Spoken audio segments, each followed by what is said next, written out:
হাসিনা 17 বছরে উন্নয়ন টুন্নয়ন যা কিছু করছে ঋণের উপরেই তো করছে। আমাদের দেশের সম্পদ আছে 1 টাকার, আমি ঋণ করছি 3 টাকার, অনেকগুলা ঘাটতি গুলো আমরা মাথা পিছু ঋণ দিতে হবে না। তার কারণে এই যে ঋণের চাপ আমগো সহ্য করতে হইতাছে। এই কারণে আমগো দ্রব্যমূল্যের দাম একটু বেশি, এই যে হাসিনার আমলেই হয়েছে। সাধারণ জনগণ হিসেবে আপনাদের কি চাওয়া রয়েছে? সাধারণ জনগণ হিসাবে চাওয়া যে দেশে তো অভাব অনটনের ভিতরে আছে, দেশ ঋণগ্রস্ত, ঠিক আছে, এই কারণে অভাব অনটনের ভিতরে আছে, অভিযোগ করে, কিন্তু তারপরও মোটামুটি যেইভাবে আছে ভালোই আছে। একটা সরকার গঠন করা দরকার।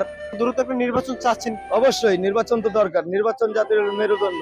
গণতন্ত্র প্রতিষ্ঠা করার জন্য, জবাবদিহিতা নিশ্চিত করার জন্য নির্বাচন অবশ্যই দরকার। কেমন একটা নির্বাচন চাচ্ছেন জনগণের? নির্বাচন চাচ্ছি সুষ্ঠু এবং নিরপেক্ষ নির্বাচন হইতে হবে। কোন দলীয় প্রভাব জানি বিস্তার না করে নিরপেক্ষ নির্বাচন হয়, মানুষ তার পছন্দের প্রার্থীকে ভোট দিতে পারে, এর মধ্যে নির্বাচন চাই। অন্তর্বর্তীকালীন সরকার পারবে কি সুষ্ঠু একটা নির্বাচন? আমার মনে হয় পারবে। সেনাবাহিনীর হাতে ক্ষমতা দিলে সুষ্ঠু একটা নির্বাচন হতে পারে, হবে। সারা বিশ্বের চোখ যেহেতু এই নির্বাচনের দিকে থাকবে, অবশ্যই একটা সুষ্ঠু নির্বাচন হতে পারে।